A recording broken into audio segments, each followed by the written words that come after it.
If you're noticing thinning hair, widening of your part, this video is for you. First, I want to say how distressing and hurtful and confidence knocker it is to lose your hair, especially if you're a woman. We expect it from men, but when my female patients start losing hair, it's really distressing and it truly impacts all aspects of their life. It's something that I struggled with, in my 20s.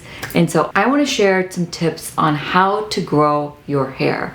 And I also want to do a deep dive into why we see this particular type of thinning called female pattern hair loss or male pattern baldness in up to 40 to 60% of women. If you're going through hair loss, you'll want to watch this video to see what works, what doesn't work, what's science-based, and what is just hocus and pocus. I'm Dr. Azadeh Shirazi, a board-certified dermatologist. I help people regain confidence by giving them the best version of their skin. I'm also the founder of AussieMD Skincare. Welcome to my channel. So let's start with female pattern hair loss. Unlike men, women actually never go bald. They can get really, really thin, particularly on the top of the scalp, the sides of the scalp. What's interesting with women's hair loss is they tend to maintain their frontal hairline and tend to go thin at the top. Whereas with men, we really see complete loss of hair all the way from the frontal hairline to the vertex of the scalp. We can also see some thinning of the sides, but men tend to maintain their density on the sides and on the back of the scalp. So what's happening here? Why do some people lose hair? Well, hair follicles in some people are genetically predispositioned to become smaller and smaller and smaller and eventually go away, which is why it's so important to catch those follicles before they're gone, to catch them as they're shrinking. Otherwise, you cannot bring them back. It's important to start treatment as soon as possible to salvage and maintain as much of your hair as possible. And some people naturally have a higher hair density than others, meaning they just have more hair follicles. They're born with more hair follicles. Some may have very fine hair, but a lot of it. Some may have coarser hair, but not as dense. And then there's variations all in between. A lot of people look to vitamins and supplements to grow their hair, but do they actually work? Well, I always say vitamins and supplements for hair are supportive of hair growth, but they don't actually stimulate hair growth. In a genetic condition such as female pattern hair loss or male pattern baldness, this is just the destiny of the follicles. You have to stop that process of what's called miniaturization of the hair follicles shrinking. And supplements, unfortunately, and vitamins, you can take those all day long. They're really not going to interfere with that process, and they're not going to reverse that process. But certainly, our hair follicles are dependent on how healthy we are, because if we are lacking protein, if we are going under stress, if we're not consuming the right proteins and vitamins, and our body is lacking those essential vitamins for hair, then the first thing that's going to go is the hair, because your body says, okay, guys, hair is not that important. It's much more important for me to maintain other bodily functions. So I'm just going to forego the hair growth, and that's how vitamin deficiencies and things can affect hair growth. A lot of times, some of these vitamin deficiencies or stressors on your body can trigger the genetic predisposition to show up earlier. So you may have been fine, you're cruising along and your hair follicles were going to be fine until you're 40 or you're 50, but guess what? You had surgery, you got COVID, you had a lot of stress on your body, and boom, your body says, okay, well, we're going to enter into this miniaturization of the hair follicles early, like in your 20s or your 30s. And so it could start the process earlier or make it worse than it would have been had you not been lacking in vitamins. There's a lot of great ones on the market. There's Nutrafil, which has some studies behind it. There's also Hairtamin. These essentially have the basic vitamins that are essential for hair. So the B vitamins, zinc, iron, and then Nutrafil has some proteins they claim that helps with hair growth. You want to make sure your iron levels are good, and not just iron, but the iron binding protein called ferritin. A lot of times it's normal, but ideally for hair, we want it to be above 65. Another common vitamin deficiency that I see associated with hair loss is vitamin D. A lot of people don't realize that it's not just the biotin and the B vitamins. It's really the vitamin D that we see such a huge deficiency in, especially as we get older. We're spending less time outdoors, And our body just isn't as good about making vitamin D as it used to be. And sometimes we just don't get enough supplementation.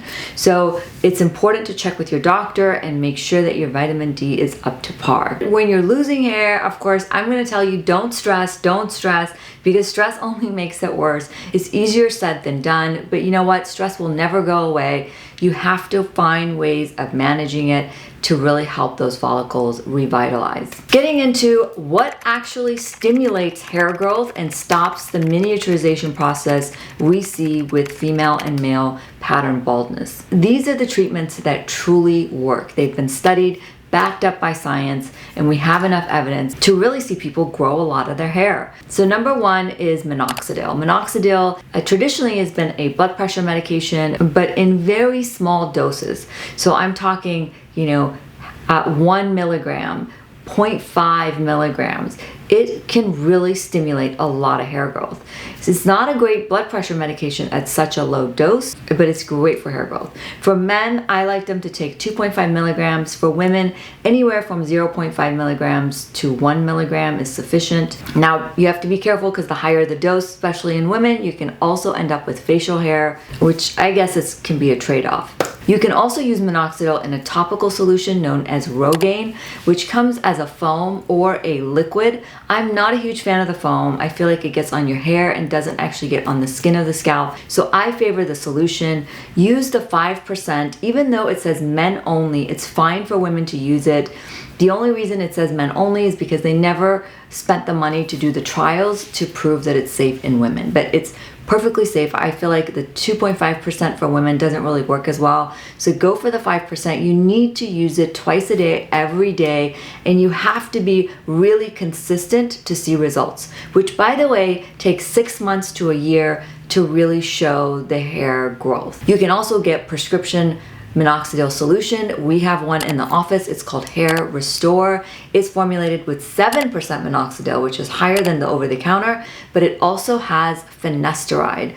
And so we're going to get into the 5-alpha reductase inhibitors that help grow hair. And that is medications called Propecia or finasteride. For women, if you're pregnant or if you're thinking of having babies, you want to stay clear away from finasteride because it can feminize a male fetus. So it's really teratogenic. You don't even want to touch the pills or touch the solution if you are pregnant. So finasteride or Propecia. There's also dutasteride that blocks 5-alpha reductase. This is the enzyme that plays a role in these hair follicles becoming smaller and smaller and smaller over time. When we stop this process, it keeps them growing and prevents them from eventually disappearing.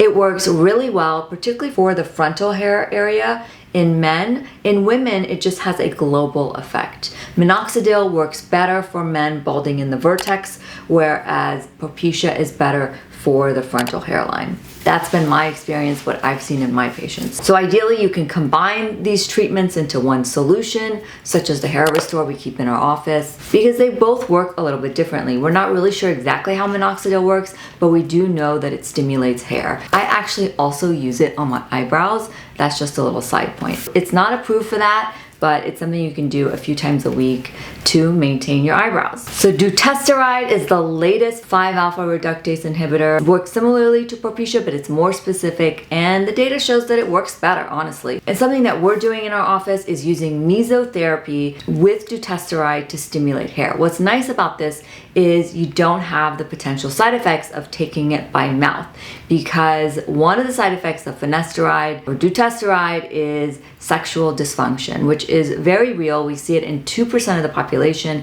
So if you don't want to take that risk, or you don't want to take anything by mouth that could affect your system, then dutasteride is an option for mesotherapy. You want to do this monthly for 3 months, and then you can just do it quarterly. And lastly, spironolactone. Spironolactone at 200 milligram doses has the potential to help with hair loss and hair growth. It's probably one of my least favorite treatments for hair loss because you do have to take pretty high doses for it to be effective, but it does block the androgen receptors and again interferes with that miniaturization process. I feel like it works better for acne, but if you have PCOS or hirsutism, especially as a woman, this is a great option for you because it also helps with other side effects of this condition.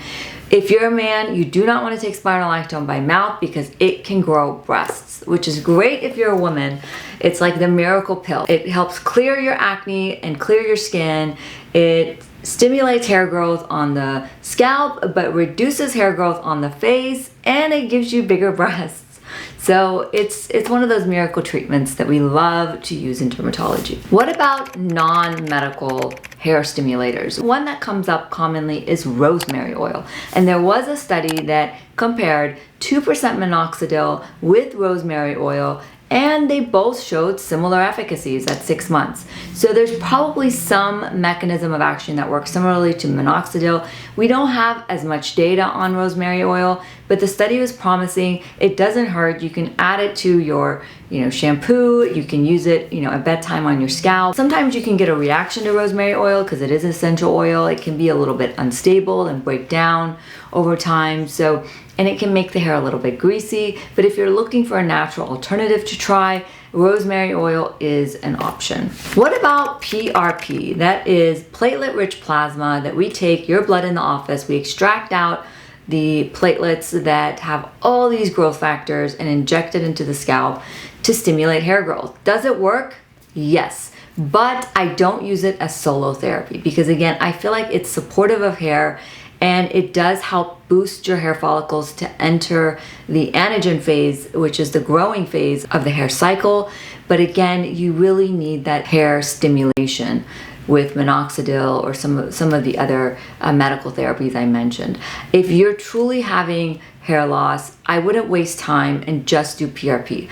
I would want to do everything possible and really get on it from all these different angles to stop the process and save as many hair follicles as possible. So yes, I favor PRP in combination with medical therapy. You want to do a treatment every month for 3 months and then a treatment at 6 months and then do it once or twice a year to maintain the hair growth. It does make your hair grow longer. So if you're not really thinning, but you want to boost your hair, it's safe and effective to keep the hairs growing for a longer period of time. What about shampoos? A lot of people ask me about shampoos. There's one shampoo called Nizoral or ketoconazole that's been shown to help block 5-alpha reductase inhibitor that we talked about earlier with medical therapy. And it also helps reduce the number of yeast that's on our scalp, which contribute to inflammation. The way it can help your hair growth is it can reduce inflammation by reducing the yeast, and it blocks 5-alpha reductase. So it helps with that process of hair miniaturization. It doesn't hurt. I say go for it. You can use it, a couple of times a week, but try to leave it on your scalp for at least a minute for it to be effective. If you're putting it on and rinsing it off, it's not going to be as effective as if you leave it on the scalp for at least some period of time. And lastly, if you're suffering from any scalp conditions like dandruff, itchy scalp, psoriasis, seborrheic dermatitis, all these conditions can interfere with hair growth. Remember, you want to really try to optimize not only your scalp and your skin, but your body. You don't want inflammation around. There are scalp solutions that are prescription that you can use to treat these conditions and keep your scalp as healthy as possible to make it the most favorable for these hair follicles to grow. It's important to remember that hair cycles every 3 months, so you're not going to see results within a week or two. In fact, you may notice some hair shedding when you start hair treatments because some of those hairs will want to leave the growing cycle so that you have more hair follicles entering the growing cycle. So you might see a shift in the hair cycles, and that's why you might notice transient shedding the first couple of weeks that you start any hair growth treatment. All right, guys, I hope that was helpful. Comment below. Let me know if you've ever suffered from hair loss or if you have any questions. I'm always looking for video ideas, so if you guys have any suggestions, let me know in the comments. You can also check out my videos on seborrheic dermatitis and flaky scalp for more information. Thanks for tuning in. Until next time, bye.